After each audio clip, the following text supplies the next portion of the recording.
Hi, future YouTubers. Here is a video I made for you that offers some helpful advice when you are completing this YouTube course.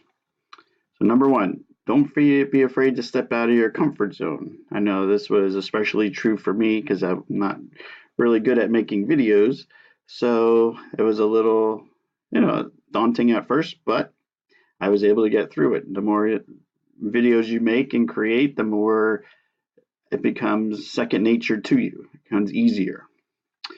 Number two, try different recording programs.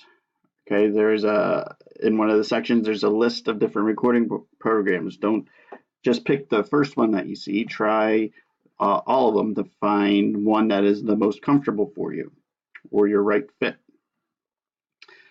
Set some attainable goals for yourself. Okay, so the more you attain, the more you want to keep on moving and create other goals. Okay, so don't make them difficult at first. Start small and then get bigger and bigger and bigger. Fourthly, practice making videos. Okay, you'll find out that you're going to have many takes of your videos until you get it perfectly the way you want it.